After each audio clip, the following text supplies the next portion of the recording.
ঈদকে সামনে রেখে আবারও সক্রিয় জাল নোট তৈরির প্রতারক চক্র। শেরপুরের নকলায় সন্ধান মিলল জাল নোট ছড়িয়ে দেয় একটি চক্রের, যা ধরা পড়ে আনন্দ টিভির ক্যামেরায়। জাল নোটগুলো দেখতে এতটাই নিখুঁত যে জাল টাকা শনাক্তের মেশিনেও তা ধরা পড়ে না বলে জানায় চক্রের খপ্পরে পড়া বেশ কয়েকজন। অমর ফারুক সুমনের বিশেষ প্রতিবেদনে থাকছে বিস্তারিত।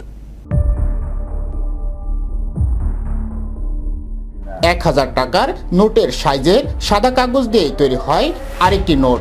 দেখে বোঝার উপায় নেই কোনটা আসল এবং কোনটা নকল। এক সময়ে অভাব আর অনটনে দিনমজুরের কাজ করতেন শেরপুরের নকলা উপজেলার চরকিয়া গ্রামের আমির হোসেন বিশ্ব। এখন জাল নোট তৈরি করে এলাকায় যান কোটিপতি বনে। শুরুতে ক্রেতাকে আকৃষ্ট করতে বেছে নেন বিভিন্ন অপকৌশল। গ্রাহকের চোখের সামনে 4 থেকে 5,000 টাকা তৈরি করে প্রলোভিত করা হয়। কম টাকা তৈরি করে অর্জন করেন বিশ্বস্ততা। এরপর গ্রাহক যখন মোটা অঙ্কের টাকা নিয়ে হাজির হন তখন প্রয়োগ করেন অভিনব কৌশল, হাতিয়ে নেন পুরো টাকা। দীর্ঘদিন ধরে এমন প্রতারণা করে গেলেও এখনো রয়ে যান ধরাছোঁয়ার বাইরে।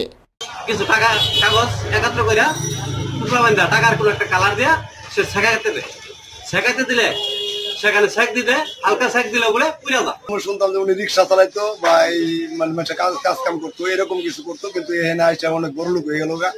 আমার সাথে কাম কাজ করতে কিছু নাই, আদতে বড় লোক হয়ে গেছে, তার কহাইতো।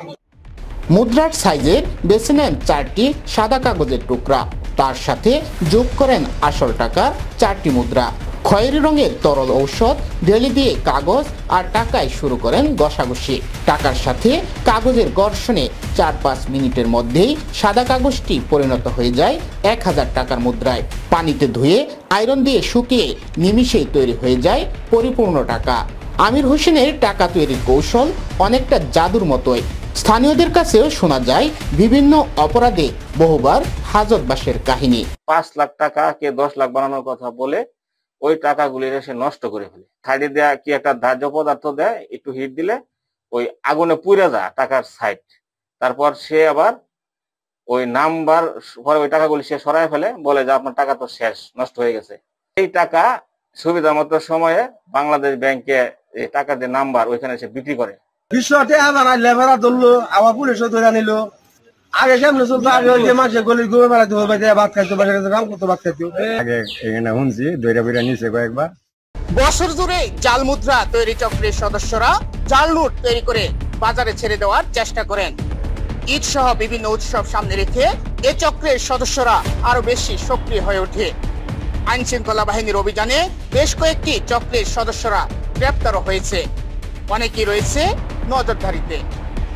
শেরপুরের নকলা থেকে ওমর ফারুক সুমন, আনন্দ টিভি।